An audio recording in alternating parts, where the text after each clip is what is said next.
자, 이제 우리 빨리 하고 가자. 자, 독서 피세요, 독서. 자, 첫 번째 거. 이거 많이 틀렸더라. 그쵸? 이게 가장 어려웠던 것 같아요. 11에서 14번까지 쭉 할 건데, 자, 해보도록 할게. 그리고 중간에 이렇게 우리 예열 지문에서 한번 했었잖아. 스마트폰 나오는 거. 올레드. 이 그림 나왔죠? 그러면은 지문 읽으면서 이 그림을 이용할 생각을 했어야 돼. 자, 한번 해볼게요. 1문단부터 보겠습니다. 자, 첫 번째. 골격근은 힘줄을 통해 뼈에 부착되어 있는 근육으로 인체 운동을 실행하는 기관이 골격근이래요 하고 알려줬어요. 골격근이 뭔지. 우리가 물건을 들어 올리거나 달리기를 할 때 필요한 힘은 모두 골격근에서 만들어진다. 골격근은 수축작용으로 힘을 만들어내며 스스로 이완할 수 있대 없다. 야, 생각해봐. 뼈가 이완되면 그거 얼마나 끔찍하냐. 갑자기 걷다가 이완되면 쓰러질 수도 있고, 그쵸? 그래서 하고 싶은 말은 1번 답 2번이에요. 골격근은 이완을 함으로써 수축하는 힘이 아니라 스스로 이완할 수 있대 없대? 없대. 이런 지문은 없었어요. 예를 들어 팔을 굽힐 때 이두근을 수축하면 쌍에 있는 삼두근은 이완되고 팔을 펼 때 삼두근이 수축하면 이두근은 이완된다. 이두 삼두 왔다 갔다 한다는 거지. 그치? 자, 그렇다면 골격근을 통해 운동이 실행되는 원리는 무엇일까? 자, 골격근은 지뢰의 작용을 통해 힘을 전달한다. 지뢰는 무거운 물건을 움직일 때 쓰는 막대기다. 나 혹시나 해서 물어볼게. 있잖아. 이렇게 이게 그 뭐지? 시소야. 둘이서 여기 이렇게 한 명 있고 또 한 명 있어. 근데 둘이 무게가 똑같아. 근데 이 오른쪽 애가 밑으로 가라앉고 싶어. 그럼 이 오른쪽 애는 어디로 가야 돼? 에? 앞으로요? 뒤로? 앞이야, 뒤야? 뒤예요. 뒤. 앞으로 가면요, 얘 더 가벼워지는 거야. 이거 알아야 돼. 배경 지식이에요. 문제 풀 때. 알겠죠? 도르래 같은 거 나올 때. 이해됐어요? 뒤로 가면 얘가 더 무겁게 느껴져. 아, 이거 뭐 시소 꼭 해보세요. 시세터 하면서 친구랑 비교해서. 자, 그래서 여튼 자, 이 골격근은 이 지뢰의 작용을 통해서 힘을 전달한다. 이 지뢰는 무거운 물건을 움직이는 데 쓰는 막대기다. 여기서 막대기를 고정하는 데를 뭐라 그래요? 받침점. 그 다음에 힘을 가하는 곳을 힘점. 지뢰를 통해 힘이 미치는 곳을 작용점. 봐봐. 여기 이렇게 딱 그 시소 가운데에 받침점이 있어. 내가 얘를 눌러. 그럼 어떻게 돼? 위로 올라가지. 그게 작용점이잖아. 그치? 자, 인체에서는 뼈와 뼈가 맞닿는 곳인 관절을 뭐라 그래? 받침점. 예를 들면 이거지. 위에 아래 딱 만나는 여기가 받침점. 그치? 그리고 뼈에 힘을 가하는 힘줄의 끝부분. 뼈에 여기다가 힘을 가해볼게. 힘줄로써. 이렇게. 그러면 이 팔이 어떻게 돼? 들리잖아. 그러면 뼈에 힘을 가하는 힘줄의 끝부분. 여기 끝부분이 힘점. 그 다음에 힘이 미치는 곳이 작용점이 된다. 이러한 지뢰의 원리는 이렇게 세 가지로 구분이 된다고 합니다. 그래서 세 가지 한번 읽어볼게요. 자, 위의 그림은 지뢰의 종류에 따라서 인체에서 일어나는 지뢰의 작용을 보여준다. 일종 지뢰는 힘점, 받침점, 작용점의 구조야. 예를 들어서 목을 해볼게. 목을 갖다가 수축하면 목 관절을 받침점으로 작용점인 턱선이 위로 이렇게 올라간다는 거지. 이해됐죠? 내가 고개를 뒤로 이렇게 젖히면 올라가잖아. 그 다음에 이종 지뢰는 받침점, 작용점, 힘점의 구조로 이루어져 있다. 그러니까 종아리 근육이 이렇게 발 뒤꿈치 올리면 어떻게 돼? 수축하겠죠. 수축하면서 발가락 관절을 받침점으로 해서 발목이 이렇게 올라간다는 거야. 우리가 균형 잡는 거잖아, 발끝으로. 그 다음 3종 지뢰는 받침점, 힘점, 그 다음에 작용점의 구조로 이루어져 있는데 어깨와 팔꿈치 사이에 있는 이두가 수축하면 팔꿈치 관절을 받침점으로 이 작용점이 위로 이렇게 움직여진다는 거예요. 이렇게. 자, 여기까지 잠깐 끊어서 문제 가자. 몇 번으로 가냐? 이거 봐봐. 자, 13번. 보기는 다리를 들어 올릴 때 작용하는 지뢰 종류다. 적절한 걸 찾아라. 아까 얘기했죠? 얘들아, 관절과 관절이 만나는 데를 뭐라 그런다고 했어? 받침점이라고 한다고 위에 써 있었어. 그 다음에 힘 주는 부분을 뭐라 그런다고 했어? 관절의 끝부분. 힘점. 그래서 다리가 올라가는 거는 뭐야? 작용점. 어떤 애가 발끝에 힘을 줄 수 있지 않니? 야, 발끝에 힘을 준다고 갑자기 다리가 올라가? 야, 그런 몸이 어딨어? 뭐야? 받침점이 있고 내가 여기 허벅지 골반으로부터 힘을 딱 주니까 다리가 어떻게 되는 거야? 이렇게 있다가 이렇게 올라가는 거잖아. 그치? 그러니까 하고 싶은 말은 A는 받침점, B는 힘점, C는 작용점이죠. 그러니까 이거는 3종지레고 나 같으면은요 솔직히 1, 2, 3 이것도 막 바꿨을 것 같아. 헷갈리게. 그냥 착각하게 이건 안 바꿨어요. 그래서 3종지레가 어떤 것이다? 받침점, 봐봐. 받침점, 힘점, 작용점 그대로 되어 있으니까 3종지레다. 다시금 얘기해. 봐봐. 힘을 가하는 곳이 힘점이고요. 그 다음에 자 뼈와 뼈가 연결된 관점이 받침점이라고 다 되어 있잖아. 그치? 그 다음에 이렇게 들리는 힘이 미치는 곳, 다리가 들어 올라가지. 그게 작용점이 된다. 됐죠? 이제 계속 해볼게요. 자, 여기까지 했고. 여기까지 했어요. 자, 그 다음에 골격근의 수축 작용은 골격근을 구성하는 근육세포 내 근육 원섬유를 통해서 이루어진다. 근육 원섬유에서는 굵기가 가는 액상 필라멘트와 굵기가 굵은 마이오신 필라멘트가 일부분씩 겹쳐 배열되고 있다. 야, 이거 보는 순간 어떻게 돼야 돼? 자, 그림 바로 가요. 이걸 펼쳐놔. 봐봐. 다시 읽어본다, 여기. 자, 근육 원섬유를 통해서 일어나는데 첫 번째, 근육 원섬유에는 굵기가 얘가 뭐래? 가늘대. 얘가 가늘대, 액틴. 딱 그림 보니까 가늘잖아. 그치? 그 다음에 굵기가 얘는 어떻대? 마이오신? 굵다. 야, 근데 딱 봐도 이거는 화장실 솔처럼 생겼고 얘는 조그맣잖아.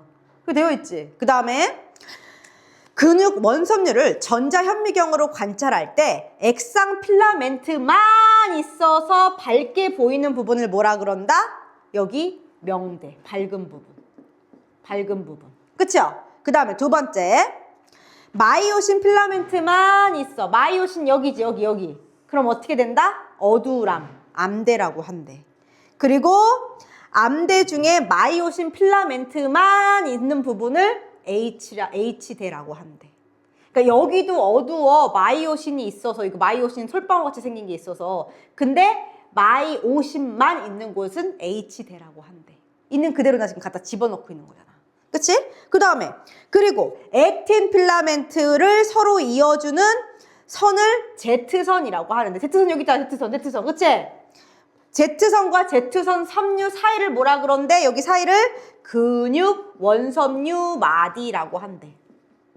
얘들아, 나 지금 문제 풀면서 갖다 썼어. 근데 써도 다 맞을까 말까인데 쓰지도 않고 그냥 왔다 갔다 해서 다 맞을 수 있겠어요? 한 번에 비문학 빠르게 풀어야 돼.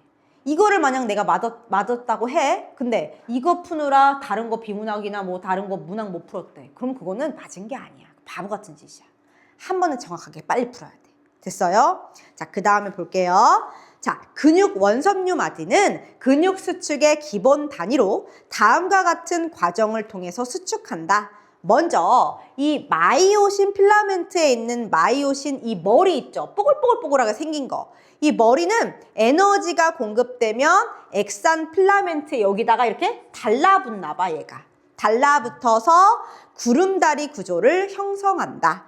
그 다음 마이오신 머리들이 고개를 돌리듯 회전하면서 양쪽 액틴 필라멘트가 어떻게 된다? 얘네가 회전하면서 얘네들이 조금씩 양쪽이 가까워진대. 늘어나나 보지?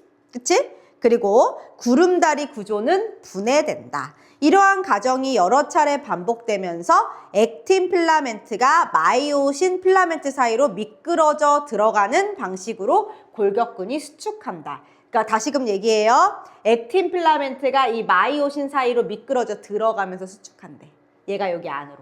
됐어요? 막 감기나 봐, 이렇게. 그 다음 이때 각 필라멘트 자체의 길이는 변한데 안 변한데 이 각각의 길이는 변하지 않고 마이오신 머리가 이 머리가 액틴 필라멘트에 달라붙는 게 많을수록 얘네랑 둘이 잘 쫀쫀하게 붙어있을수록 발생하는 힘이 커진대. 됐어요? 여기까지 하고서 문제를 볼 거예요. 자, 14번을 진짜 많이 틀렸다. 잘 들어봐. 14번. 자, 보기에 근육 원섬유 마디가 수축할 때 일어나는 변화로 적절하지 않은 것은 1번. 마이오신 머리가 만든 구름다리 구조가 형성되고 분해되는 일이 반복된다. 그쵸? 아까 전에 구름다리는 어떻게 형성된다 그랬어? 마이오신 필라멘트에 있는 마이오신 머리는 에너지가 공급되면 액틴 필라멘트에 달라붙어서 구름다리 구조를 형성한다고 했고, 그 다음에 어떻게 된다는 거야? 분해되고 반복되는 일은 뭐라고 써 있어? 이러한 과정이 여러 차례 반복되면서 액틴 필라멘트가 마이오신 필라멘트 사이로 미끄러져 들어가는 방식으로 골격근이 수축한다 라고 되어 있습니다. 그럼 두 번째, 암대의 길이가 줄어들며 근육 원섬유의 마디에서 발생하는 힘의 크기가 커진다. 자, 암대의 길이가 어디야? 암대가 지금 여기지. 암대, 이 가운데. 자, 얘의 길이가 갑자기 줄어들 이유가 있어요? 얘는 오히려 잡아 당기잖아, 옆에서. 그럼 어떻게 되겠어? 늘어나겠지. 근데 암대의 길이가 줄어든다고 하면 돼요, 안 돼요? 안 되죠. 오히려 암대의 길이가 늘어나야지. 그리고 필라멘트 자체의 길이는 줄지 않는다고 했으니까 줄어든다는 게 이상해. 근데 자, 그 다음 거 봐봐. 명대의 길이가 줄어드는지 한번 보자. 명대가 어디예요? 명대가 여기죠. 얘 여기잖아. 얘는 지금 얘네 둘이서 붙을 거잖아. 그러니까 얘는 짧아지고 얘는 지금 마이오신 필라멘트가 막 다 이렇게 감싸겠지. 그러니까 자, 다시 3번 편지 읽으면 명대의 길이가 줄어들며 전자현미경으로 관찰할 때 밝게 보이는 구간, 이 밝게 보이는 이 구간이 어떻게 된다는 거야? 줄어들 거야. 왜? 마이오신 필라멘트가 얘를 감쌀 것이기 때문에. 마이오신이 더 힘이 세잖아. 크잖아. 더 굵잖아. 그 다음에 액틴 필라멘트가 마이오신 필라멘트 사이로 미끄러져 들어가면 H대, 여기 길이가 줄어든다. 오케이. 여기 길이는 줄어들 수 있겠죠. 여기. 자, 아까 얘기한 대로 암대는 이만큼이고 H는 요만큼이야. 암대, 요거 자체의 길이는 줄어들지 않아. 왜냐? 둘이서 서로 뭉쳐서 땡글땡글 되는 거죠. 둘이 막 이렇게 뭉치는 거지. 그럼 점점, 야, 생각해봐. 빨래를 생각해봐. 아, 옷 없냐? 이거 옷이잖아. 이거를 갖다가 이렇게 막 짜. 그럼 어떻게 되죠? 수건이 더 길어지겠죠? 짧아지진 않겠죠? 아, 하지 말라는 거네. 네, 하지 말래요. 자, 그 다음에 마지막. 액틴 필라멘트를 서로 이어지는 Z선 사이의 간격이 줄어들어서 이 Z선 사이의 길이가 줄어들어서 근육 원섬니 마디가 짧아진다. 왜 짧아진다고 볼 수 있냐면 여기 뭐라고 되어 있어요? 이러한 과정이 여러 차례 반복되면서 액틴 필라멘트가 마이오신 필라멘트 사이로 미끄러져 들어가는 방식으로 골격근이 수축한다 라고 되어 있기 때문이에요. 그래서 내가 볼 때는 14번을 진짜 많이 틀렸거든요. 이거 시험 범위에 들어간다 그러면 답안지 펴놓고 다시 한번 하나씩 선지 정리해야 돼. 14번이 가장 어려웠어요. 내가 볼 때. 됐죠? 자, 그 다음에 다시 계속 읽어보도록 하겠습니다. 자, 한편 골격근 수축에 필요한 에너지인 ATP는요.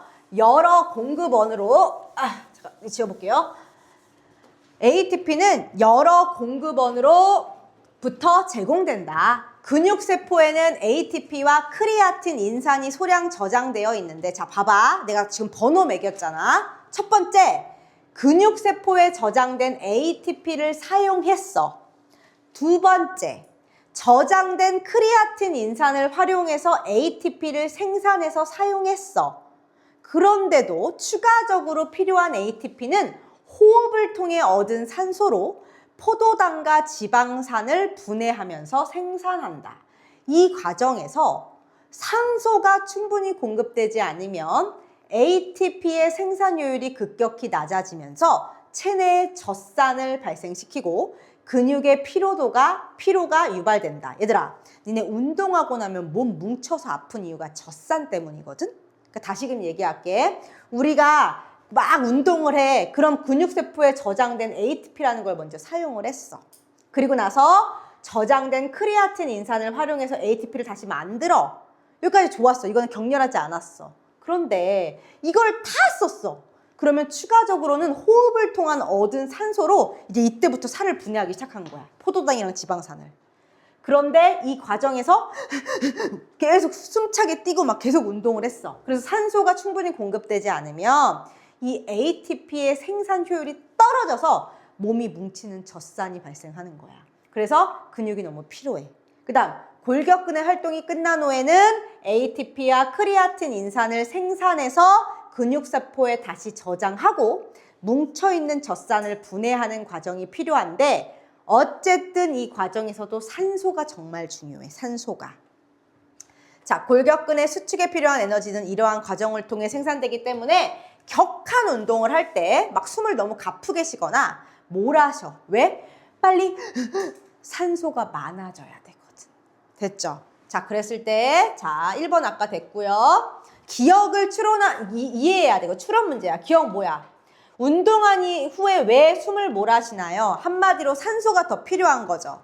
근데 대놓고 지금 여기 산소라고 나와 있는 거는 없잖아. 그러면 가장 적절한 거는 뭐예요? 왜? 산소가 많아야 돼. 효율을 높이려고. 크리아틴 인산 생성의 효율을 높이는 현상, 즉 산소가 많아지는 현상이 필요하기 때문이야 라는 걸 이렇게 나타낸 거야. 쉽게 주진 않았어. 그치? 추론 문제였어. 야, 왜 숨을 더 가쁘게 쉬냐? 젖산은 오히려 늘어났죠. 그 다음에 이게 지금 생산된 ATP가 많지 않겠죠. 만들어내려고 헥헥거리는 건데 산소가 있어야지. 그 다음에 포도당과 지방산의 생산을 유발하는 게 헥헥거리는 건 아니겠죠. 산소가 많아져야 되기 때문에. 그래야지 크리아틴 인산 생산의 효율성이 높아지니까. 자, 그 다음에 됐고요. 야, 그 다음 거 그래피티 할만해. 야, 혹시나 물어볼게. 니네 혹시 뱅크시라는 작가 알아요? 아빠는 있던데. 알아? 뱅크시? 알지? 미술하는 사람이니까 아네요. 뱅크시 작품을 보여줄게요. 뱅크시라는 사람은요. 지금 그 영국 사람인데요. 이렇게 길에다가 그림을 그려. 근데 딱 봐도 뭔가 멋있는 곳이 아니라 길거리야. 길거리 같은데.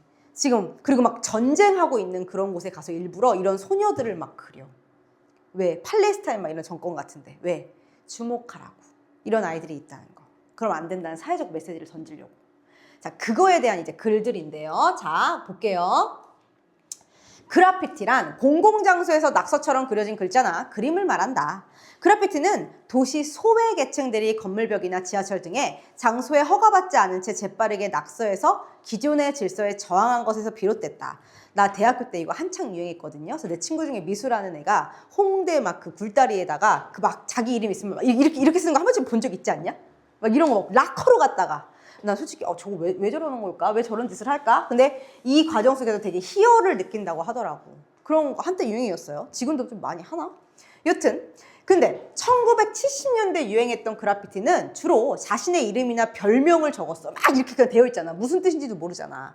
그래서 태그를 하는 사람들은 자신의 태그를 돋보이게 하고자 기존에 있던 태그 위에 덧대어 더 크게 태그를 그리기도 하고 태그 자체를 복잡한 형태와 화려한 색채를 지닌 그림처럼 변형하기도 했고 이 과정에서 글자는 읽는 대상에서 보는 대상으로 전환됐어. 마치 이런 거지. 내가 만약에 에버랜드 갔어.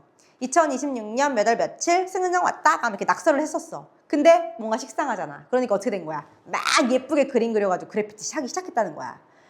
그런데 이에 글자가 지닌 조형적 요소가 강조되며 그래피티는 점차 사람들의 주목을 받게 되었어. 그런데 태그가 너무 복잡하고 화려하게 그려지다 보니까 도대체 이게 무슨 뜻인지 사람들이 못 알아보는 거야. 막 그래피티 보면 뭔 얘기인지 막 이런 거 많지 않냐? 막 이상한 거. 좀 제대로 안 그려서 미안합니다. 그래피티 안 해봤어요. 그런데 그래피티를 그리는 행위 자체는 여전히 저항의 정신을 지녀. 공공장소에 낙서하면 안 되잖아. 그런데 예술이 개인의 자유를 구체적으로 담아내야 한다고 생각한 비평가들은 단순히 이름이나 이렇게 별명을 적는 행위에 불과했던 그래피티를 저런 거 왜 함? 비판적으로 인식했어. 이에 그래피티는 비가시적일 뿐 아니라 텅 비었다. 한마디로 뭐야? 기억의 내용은 뭐야 저거? 낙서네. 담는 메시지가 없네. 이거지? 그럼 그 내용 있는 거 찾아. 기억 뭐야? 답 몇 번? 왜 이렇게 평가됐어? 아니 글자가 복잡하고 화려해서 알아보기도 어렵고 개인의 사유가 없는데 저거 뭐야? 5번이겠죠. 그럼 나머지 왜 틀려? 대중한테 가까이 가려고? 그래서 비판할 이유는 없겠죠. 2번 색채 이용해서 메시지 전달하는데 한계가 있다는 내용 없었고요. 자, 대중들이 저항적 메시지에 거부감 느꼈고 작가들이 소통 과정에 참여하지 않아? 그런 근거 없었어요. 완성도를 높여요? 아니죠. 그냥 글자에 비롯됐다고 했잖아. 사인 같은 거. 가장 적절한 건 5번이겠죠. 그 다음 1980년대 그래피티 예술가들은 작품에 사회적 메시지를 담기 위해 다양한 기법을 도입했어. 대표적으로 대상의 형상을 오려낸 부분에 스프레이를 뿌리거나 페인트를 칠하는 스텐실 기법이 사용됐어. 예를 들면 이거지. 내가 이 종이로 갖다가 하트를 만들었어. 그럼 하트를 갖다가 그냥 놓고 여기다 페인트를 칠하면 여기 하트만 남을 거 아니야. 그런 식으로 했어. 그 다음에 어떻게 됐어? 이래서 정교한 형상을 갖춘 글자나 그림을 표현할 수 있었어. 아까 보니까 소녀. 뱅크시도 소녀 갖다가 딱 붙이고 페인트 칠해서 거기만 하얗게 남겨놓고 그런 걸 만들었단 말이야. 그래서 이제는 예술성도 높이면서 메시지도 쉽게 전달할 수 있었고 또한 작업할 장소를 염두에 두고 표현한 글자나 그림 영상을 미리 준비해서 현장에서의 작업 속도도 높였어. 가서 착 뿌리고 도망가는 거야. 일부 그래피티 예술가들은 그래피티가 그려지는 장소 자체의 특성을 활용해서 사회적 목소리를 냈어. 그래서 뱅크시 같은데 예를 들면 지금 이란하고 전쟁하잖아. 미국이랑. 그런 전쟁 현장에 가서 하는 거야. 위험한 데 가서. 그래서 예를 들어 그들은 분쟁 지역의 평화의 메시지를 낡은 건물 벽면에 열악한 도시 환경에 대한 풍자, 예를 들면 열악한 도시 환경에서 어떤 아이가 굶주리고 있는데 옆에 여자는 명품 가방을 들고 지나간다던가 그런 식으로 그런 메시지를 남기기도 했어. 이렇게 장소 자체가 작품의 의미를 완성하는데 결정적 요소를 작용하는 걸 뭐라고 불러? 장소 특정성이라고 부른대. 그리고 이러한 그래피티는 그려진 장소에서 떼어내는 순간 작품을 통해 드러내고자 하는 의미가 사라지거나 퇴색되는 경우가 많았어. 그 소녀를 갖다 그냥 여기다 붙여. 아무 의미가 없지.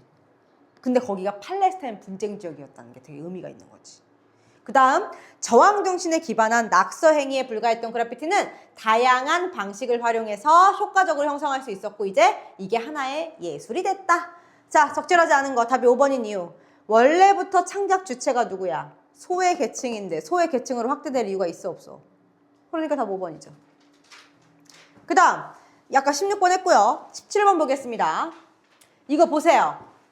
여기 지금 주차장이야. 주차장. 파킹이야. 근데 파킹에서 ing 빼면 파크가 됐지. 자, 이거 지금 하고 싶은 말이 뭐겠어? 아이들이 뛰놀 수 있는 파크, 공원이 없다는 걸 이렇게 나타낸 거잖아. 그치? 그러니까 적절하지 않은 걸 찾으라는 거 했을 때 자 1번부터 보겠습니다. ing 부분에 페인트로 덧칠을 했어. 그래서 글자 형태를 단순화한 거야? 저기 ing 빠지면 글자가 단순해지는 거예요? 근거가 없잖아. 그리고 단순화돼서 글자가 지닌 조형적 요소를 강조한 거야? ing 없다고 조형적 요소 강조한 거라고 할 수 있어요? 답은 1번. 그럼 2번이 왜 틀렸냐? 스텐실 기법 맞잖아. 어린애가 이렇게 딱 그 어린 소녀가 그네 타고 있는 걸 갖다가 누가 봐도 바로 딱 뿌리고 간 거지. 또는 붙였다거나. 이거를 그 자리에서 그리면 이게 밤 사이에 완성이 되겠어요? 안 되지. 이게 스텐실 기법이라는 거지. 그 다음에 3번 볼게요. 자, 3번. 주차장이라는 공공장소에 그려진 공공예술로 도시의 아이들이 뛰어놀 공간이 부족하다는 걸 드러내려고 이렇게 한 거지. 그럼 4번. 글자와 함께 정교하게 그려진 그림을 활용해서 예술성을 높이면서 스텐실 기법으로 예술성을 높이면서 대중들이 메시지를 쉽게 이해할 수 있도록 그려내고 있지. 그 다음 파킹을 파크로 바꾼 표현 의도로 고려할 때 주차장이 아닌 다른 곳으로 옮기면 당연히 의미가 퇴색되는 장소 특정성을 지녔지. 여기가 지금 주차장인데 주차장에다가 파크라고 해놓으니까 의미가 있는 거지. 이해됐어요? 그러니까 대단하지 않아요? ing를 뗀 게 아니라 여기다가 이 여자애를 하나를 딱 넣음으로써 우리 공원이 너무 없어 이 현대사회에 그걸 드러낸 거라고. 이해됐어요? 자, 그 다음 거 보겠습니다. 자, 좀만 힘내봐. 하나, 두 개만 하면 될 것 같아. 야, 그냥 질문해볼게. 아니, 야, 23번 틀린 사람들이 왜 이렇게 많냐? 아니야, 23번. 아니 분담한다. 분담하는 건 뭐예요? 나누는 거죠. 나눠서 책임을 진다는 게 도맡는 거야? 네가 예를 들어서 선생님 제가 도맡아서 할게요. 아니야 우리 분담하자. 그럼 반대말 아니에요? 근데 어떻게 1번을 안 하고 딴 걸 할 수가 있어? 도대체 몇 번 하는 건데? 몇 번 했는데 틀렸어? 3번. 3번? 3번 볼게요. 꾀하다, 도모하다 아닌가요? 이거 3번? 아, 맞네. 이거는요, 내가 어떻게 도와줄 수 있는 방법이 없어요, 여러분. 이거는요, 그냥 한자고요. 이런 거 많이 틀린 사람은 어떻게 해야 되냐? 어떻게 해야 되냐? 이투스에서 어휘집이 나온다고 하니까 한번 생각해 보도록 바랍니다. 자, 가부터 해보도록 할게요. 자, 화이트는 문화를 인간이 환경에 적응하기 위해 만들어낸 체계라고 보았다. 즉, 인간은 타고난 신체적 능력만으로 환경의 제약을 극복하기 어려우니까 문화의 수단을 활용해서 생존해 온 거야. 그는 문화를 기술적, 사회적, 관념적 이 세 가지로 세분화해서 이거를 통해서 문화 발전의 원리를 설명한 거야. 자, 첫 번째, 기술적 체계는 인간이 환경에 적응하기 위해 사용하는 물질적 수단으로 의미하는 것으로 문화를 결정짓는 핵심 요인의 기반이 된다. 내가 이걸 생각해 봤거든. 기술적인 게 뭔가? 예를 들면은 젓가락 문화가 한국, 중국, 일본이 다 다르다. 제일 젓가락 긴 데가 어디게? 젓가락 제일 긴 나라가 어디게? 내가 알기로는 중국이야. 중국은 기름진 게 많고 이렇게 건져 먹잖아. 마라탕 같은 거 건져 먹잖아. 근데 일본은 제일 짧아. 초밥. 우리 한국은 딱 중간이래. 이게 다 적응하기 위해서, 음식을 잘 건져 먹기 위해서 그런 거지. 그치? 그리고 사회적 체계는 기술적 체계를 사용하기 위해 사회를 조직화하는 거고, 관념적인 거는 기술적 체계와 사회적 체계의 영향을 받아 형성된 이런 거야. 얘들아, 이제 끝나면 안 돼. 이게 지금 세 가지 층을 갖고 있다는 거는 문화라는 게 있어. 근데 문화라는 게 첫 번째는 뭐라는 거야? 첫 번째는 기술적 체계야. 기술적 체계는 어떤 의미를 갖고 있어? 이거 적응하기 위한 거야. 물질적인 거래. 두 번째는 뭐예요? 두 번째, 사회적인 거야. 사회적 체계는 조직화하는 거래. 구체적으로 딱. 그 다음 마지막, 관념적인 거는 뭐래? 관념적인 거는 얘 두 개에 따라서 영향을 받아서 생겨낸 사상, 신념, 규범 이런 것들을 얘기하는 거죠? 얘기하는 거잖아요. 자, 그랬을 때, 자 보세요. 자, 19번 볼게요. 적절하지 않은 거. 기술적 체계는 인간이 환경에 적응하기 위해 사용하는 거. 맞겠죠? 사회적 체계도 기술적 체계를 사용하기 위해 사회를 조직화하는 거잖아. 조직이라고 아까 했잖아. 내가 조직화라고 쓰는 조직계라고 쓴 것 같은데 내가 조직화인데 원래 조직화예요. 그 다음에 관념적 체계는 사회적 체계를 수립하기 위한 조건. 얘들아, 그럼 거꾸로 된 거 아니니? 관념적 체계가 사회적 체계를 수립하기 위한 조건이 아니라 바뀌어야지. 관념적 체계는 사회적 체계로 인해서 수립된 거지. 조건이라고 하면 안 되지. 3번이야. 그 다음 사회적 체계와 관념적 체계는 기술적 체계의 변화에 따라서 영향을 받는 층이다. 그 다음 기술, 사회, 관념 모두 얘네 다 아까 공통점이 뭐였어? 환경의 제약 극복. 뭐라고 나와 있어요? 여기 보면은 자, 이런 것들은 다 환경에 적응하기 위해 만들어낸 문화였잖아. 이해돼? 내가 하고 싶은 말은 이거야. 비문학은요, 내 입장에서는요, 한 번만에 읽고 맞기가 쉽지가 않거든? 난 개인적으로 좀 잘라 푸는 스타일이거든? 근데 그러면 정답률이 높아져. 그래서 최대한 시간을 확보하고 잘라서 중간중간 보면서 정답률을 높이자고요. 그냥 쫙쫙 해서 딱딱딱딱 담아줘. 그럼 얼마나 좋겠어. 근데 그러기 쉽지가 않아요. 자, 됐죠? 그 다음에 오른쪽 가겠습니다. 화이트는 기술적 체계가 변화함에 따라 사회적 체계와 관념적 체계가 잇따라 얘가 변하면 얘도 변하고 얘도 변해요. 예를 들어서 물을 끌어쓰기 위한 기술을 활용해서 농사를 짓게 되면 수확량을 늘리기 위해 역할을 분담하는 사회를 조직하게 되고, 이에 따라 협력을 공동체의 덕목으로 삼아서 상부상조하는 농경 문화가 정착된다. 한마디로 이거야. 물을 확 끌어다 쓰게 됐어. 그러니까 더 이상 물을 다 같이 갖고 올 필요가 있어, 없어? 없어. 물이 충분한데. 그럼 이거지. 내가 물 끌어오는 업무 맡을 테니까 너는 벼 심어. 너는 가축을 돌봐. 너는 뭐를 해. 이렇게 나눠졌다는 거야. 그리고 마지막에는 각자 자신의 일을 열심히 해야 되겠죠. 그러니까 협력하고 분담해서 서로 잘 도와야 된다는 게 관념적으로 규범이 된 거지. 이해됐죠? 그 다음 화이트에 따르면 모든 대상은 자연 법칙에 따라 유용하게 이용할 수 있는 에너지가 감소하는 방향으로 나아가지만 인간은 이러한 흐름을 거슬러서 에너지를 활용해서 생명을 유지하려는 반엔트로피적 성향을 지닌다. 자, 얘들아 봐봐. 엔트로피가 무슨 뜻이래? 엔트로피가 여기 밑에 나와 있지. 열의 이동과 더불어 유효하게 이동할 수 있는 에너지가 감소하는 거야. 그럼 감소하는 거의 반대는 뭐야? 증가하는 거겠지. 그러니까 한마디로 뭐야? 우리 인간은 이러한 흐름에 거슬러서 에너지가 오히려 감소하는 방향이 맞지만 이 에너지를 활용해서 생명을 유지하려는, 즉 에너지를 더 잘 쓰려는 그런 성향을 띠는 거야. 이해돼? 예를 들면 전 세계적으로 지금 석유가 고갈되고 없어지고 있잖아요. 그런데 우리는 더 어떻게 하려고 그래?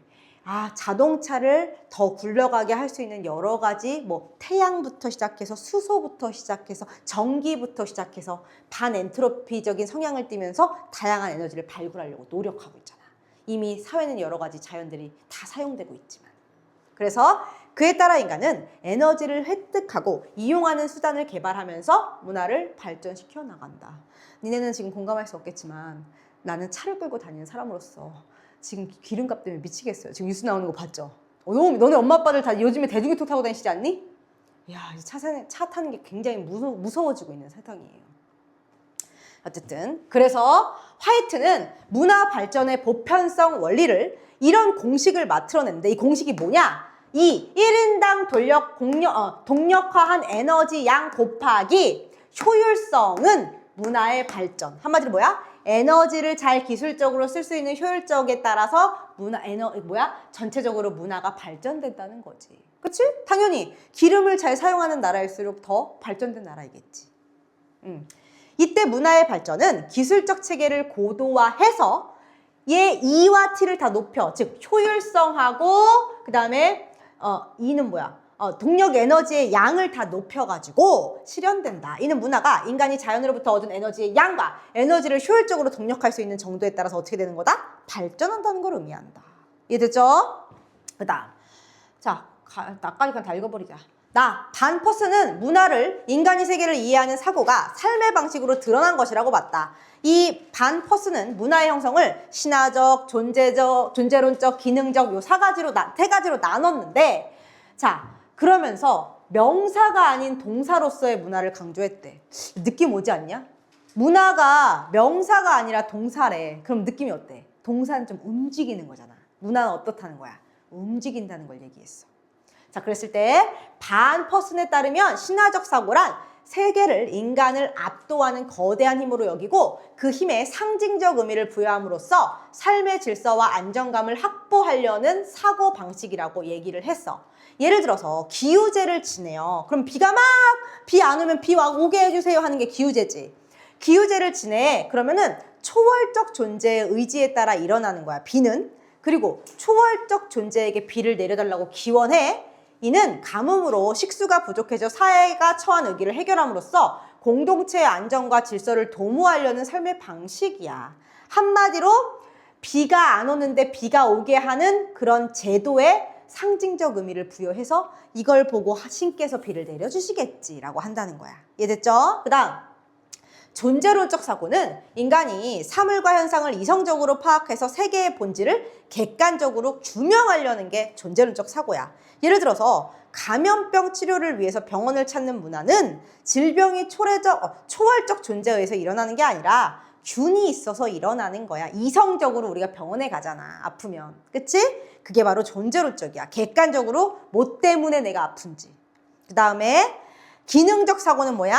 다양한 관계 속에서 수행되는 기능을 중심으로 세계를 이해하는 사고방식인데 예를 들어서 관료제 문화에서 구성원들의 역할을 중심으로 관계를 위계질서 이렇게 따져가지고 업무 처리의 효율성을 제고할 수 있다. 이는 각 구성원이 수행하는 역할을 체계화해서 원활한 행정 업무를 수행하는 거다. 너는 이걸 잘하니까 이거래, 넌 이걸 잘하니까 이거래 하고 나눠가지고 기능적으로 발전하는 거야, 문화가. 그래서 요 판퍼슨에 따르면 이런 세 가지 유형은 중첩되고 상호작용하고 막 이러면서 문화가 어떻게 돼? 완결된 게 아니라 끊임없이 동사처럼 재구성되는 역동적인 과정이야 라고 얘기를 한 거죠. 자, 그랬을 때 18번 자, 가는 문화 발전의 원리. 원리 아까 뭐뭐뭐 나왔어. 봐봐, 가. 기술적, 여기 문화 발전의 원리를 설명했다. 보여요? 원리. 기술적 체계, 무슨 체계, 무슨 체계 나왔죠. 그 다음에 문화를 형성하는 사고 유형. 사고 유형 여기 있지 않아? 인간이 세계를 이해하는 사고가 드러난 것이다. 사고 유형. 됐죠? 그래서 답은 1번이다. 헷갈리면은 이 가와 나의 천문단을 읽으면 웬만큼 나옵니다. 이거 3월달 거여서 되게 쉽게 나왔어요. 됐죠? 그 다음에 두 번째 아까 했고, 세 번째 기우제에 대한 내용인데 기억을 바탕으로 하래. 기억이 뭐냐 하고 봤더니 반엔트로피적 성향을 바탕으로 하래. 오케이, 반엔트로피면은 우리가 효율성을 높이는 거잖아. 그러면 가장 적절한 거 이거야. 생존에 필요한 에너지를 초월적 존재로부터 획득해서 공동체의 안정과 질서 유지에 활용하려고 기우제를 하는 거구나. 근데 나머지 틀린 이유. 생존에 유리한 환경을 조성하기 위해 비를 식수로. 아니 지금 기우제를 왜 하냐고. 왜 하냐고. 이런 남들이 봤을 때는 야 뭐야. 누구한테 왜 절을 왜 하고 뭐 하는 거야. 왜? 초월적 존재로부터 필요한 에너지를 획득하려고. 엔트로피는 획득하려. 에너지랑 관련된 거죠. 에너지 늘리는 거. 그치? 뭐 신체적 능력을 개발해? 근데 3번 관념적 체계로 작동하는 의례를 통해 비를 동력화하는 기술적 체계를 고도화시키려는 거겠군. 저기요. 이 의례를 통해서 기술을 고도화한다는 게 말이 돼요? 말이 안 되잖아. 그쵸? 그리고 4번 초월적 존재에 의존을 하는 거겠죠. 지금. 의존하지 않는다고 하면 안 되겠죠. 자, 그 다음 볼게요. 자, 이거 나의 니은이 의미하는 거, 즉 명사가 아니라 동사다라는 게 무슨 말이냐? 자, 내가 볼 때 1번은 사람은 없을 것 같아. 독자적이 아니라 서로 다 상호작용한다 그랬어. 그 다음 2번 변하지 않는 속성 같은 거 안 나왔어. 3번 문화는 과거 정적에서 벗어나서 자, 3번도 매력적인데 왜 3번이 틀린지 얘기해 볼게. 문화는 과거의 정적 삶의 방식에서 벗어나서 현대사회에 맞게 역동적으로 변화할 때 가치가 있다. 이게 아니라요. 과거에서 벗어난다는 게 아니라 과거를 근거로 해서 미래에 이렇게 된다는 거니까 벗어난다고만 보면 안 되겠죠. 그쵸? 그럼 4번. 문화는 지역 환경에 따라 형성된 특수성을 지니니까 특수성과 관련된 얘기 아니죠. 근데 5번. 문화는 변하지 않는 고정적 체계가 아니라 세계를 이해하는 사고의 변화에 따라 변한다. 이게 가장 적절하겠죠. 자, 그 다음에 22번 적절하지 않은 거 볼게요. 자, 답. 이 내용 그거잖아. 분수를 갖다가 개발했어. 물 끌어올리는 거. 그러다가 사람들이 물이 부족해져서 물 공급을 중단했다가 전기를 발명해가지고 분수 규모가 커졌어. 시설이 점점 커지자 거기가 이제 관광지가 돼서 동전 던지는 데가 됐어. 그치? 자, 그때 1번. A는 대규모 도시 개발로 모모시가 분수의 물 공급을 중단했어. 물 공급을 중단한 거는 자연으로부터 얻은 에너지를 분수에 효율적으로 활용하는 기술적 체계가 변화한 것이다. 자, 분수의 물 공급을 중단했는데 이건 기술적 체계가 변화한 게 아니라 오히려 아직 발전하지 못한 거지. 기술적 체계가 변화하면은 오히려 효율적으로 물을 잘 공급될 수 있어야 되겠죠. 그 다음에 얘는 전력 이용한 거는 문화 발전이고 고저차 이용한 것도 이성적으로 파악해서 이런 걸 한 거고, 그 다음에 분수를 체계적으로 관리하기 위해서 막 다양한 설치 기관이 있는 거는 조직적 기능 개편한 거고, 소원을 이룰 수 있다고 생각해서 사람들이 분수에 동전 던지는 것은 신화적 사고. 그렇게 신 같은 존재에게 기대는 것이다. 됐죠? 자, 24에서 27 한번 봐봐. 자, 야, 이거 그렇게 어렵지 않아요. 자, 이거 보면은요. 전통적인 경제학에서는요. 인간이 재화와 서비스의 편리성을 근거로 이성적 판단에 따라서 경제적 의사결정을 내리는 우리는 합리적이야 라고 생각했어. 원래는. 우리 인간은 합리적이야. 그런데 정보가 매우 많거나 급히 의사결정을 내려야 되면 인간은 종종 비합리적인 의사결정을 내리기도 해. 예를 들면 그거야. 나는요 음식점 가서 메뉴 고민하는 사람 좀 이해가 안 돼. 오늘 이거 먹어서 맛없으면 다른 거 먹으면 되잖아. 근데 그냥 그냥 제일 빨리 나오고 괜찮을 것 같은 거 시키는 스타일이거든요. 그런데 내가 전에 짜장면집에 갔는데 짜장면이니까 되게 빨리 나올 줄 알고 단체로 볶음밥을 시킬 때 나 혼자 짜장면을 시켰거든요. 내게 제일 늦게 나왔어. 왜냐면 단체로 주문해서 단체 걸 먼저 하고 내게 늦게 나온 거야. 그래서 가끔 우리는 비합리적인 의사결정을 내리기도 해. 무조건 짜장면집에 가면 짜장면이 빨리 나오지 않아? 꼭 그건 아니지. 내 의견일 뿐이지. 그래서 최근 경제학에서는 인간을 제한된 합리성을 지녀. 가끔 우리 그 지름신 내릴 때 있잖아요. 그래서 제한된 합리성은 슈리스틱으로 인해 나타나. 슈리스틱이 뭐냐? 이게 뭐냐면 인간이 자신의 경험을 바탕에 두고 직감에 따라 빠르게 이거일 거야 하고 결정을 빨리빨리 하는 게 슈리스틱이야. 그런데 인간의 머릿속에 쉽게 떠오르는 기억, 평소 갖고 있던 호불호의 감정이 대표성이 있다고 생각하는 이런 거에 따라서 의사결정을 빨리빨리 한다는 거지. 슈리스틱에 따른 의사결정은 커다란 인지적 노력을 들이지 않아. 그래서 효율성을 높여. 그러나 인지적인 편향을 만들 수 있어. 예를 들면 이거지. 아, 무조건 이럴 것이야. 그건 정해져 있지 않잖아. 그래서 인지적 편향이란 경험에 의해 비논리적으로 잘못된 판단을 하는 성향을 말한다. 예를 들어서 유통기한 지난 걸로 음식 만들었다는 어떤 음식점이 나왔어. 그럼 우리는 어떻게 돼?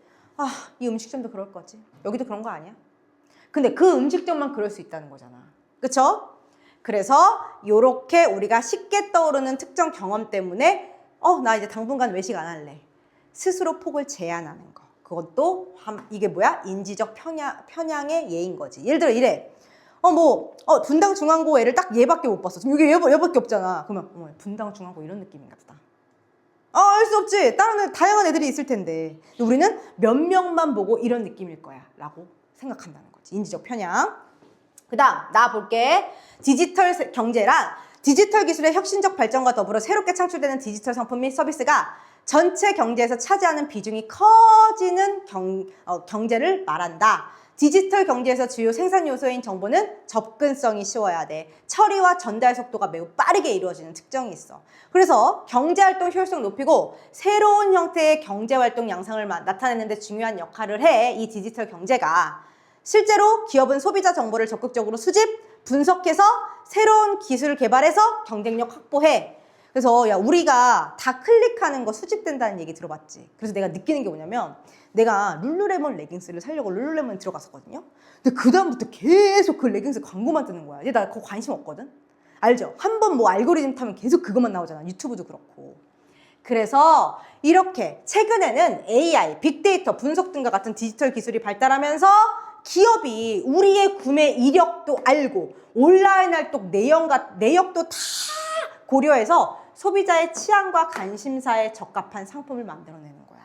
그래서 이처럼 기업은 소비자의 인적 사항부터 위치 정보, 습관 이런 거 다 알아. 근데 나는 가끔 앱 같은 거 깔면 위치 정보 허용 이런 거 뜨잖아. 누가 그러더라? 그거 무조건 아니라고 해야 된대. 왜냐면 그걸 내가 이해하는 순간 내가 투썸 걸 깔았는데 투썸 위치 정보가 나와서 오케이 했어. 위치 정보를 허용하시겠습니까? 네. 그러면은 투썸 근처에 갈 때마다 광고 계속 와.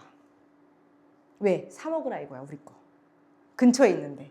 그래서 문제가 있는데 문제가 뭐냐? 정보 주체인 기업이 소비자 동의 없이 내 정보를 막 이용해서 사생활 침해를 해. 내가 거기 갔으면 갑자기 광고 뜨는 거야. 그리고 내 정보 유출돼가지고 우리가 이런 피해를 입을 수도 있다는 거야. 정신적, 물리적. 됐죠? 자, 그랬을 때 자 24번의 답이 2번인 이유.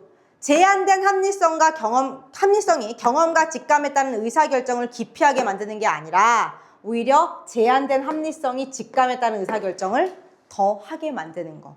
그게 휴리스틱이지. 기피가 아니죠. 자, 그 다음 25번 보겠습니다.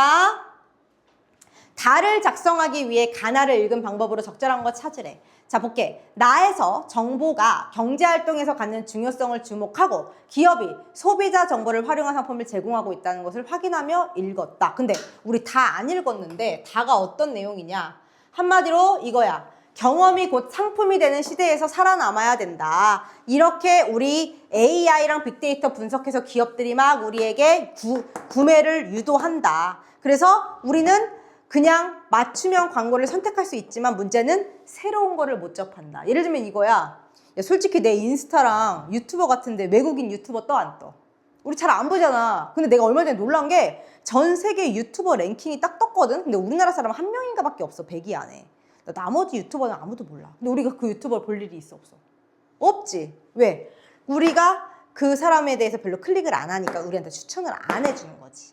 그래서 이런 거와 관련해서 땡땡땡 교수님이 맞춤형을 하면은 애착을 느끼고 재구매를 해. 그런데 우리가 너무 합리적으로 판단 안 하는 게 문제예요. 이런 부작용도 생각하세요. 얘기를 한 거잖아. 그러니까 이거랑 가장 관련 깊은 건 뭐예요? 이 달을 작성할 때 우리가 정보가 갖는 중요성 주목하시고요. 기업이 소비자 정보를 활용해서 상품 제공하고 있어요. 이걸 확인하라는 거죠. 됐죠? 자, 그 다음에 볼게요. 자, 달을 달성하기 위해 세운 걸로 적절하지 않은 거. 자, 보세요. 전문에서 소비자가 맞춤형 상품을 구매해야 하는 이유를 요약해서 전달해 줬나요? 전문에서 뭐 줬어? 전문 봐봐, 전문. 전문이 지금 이거 아니에요.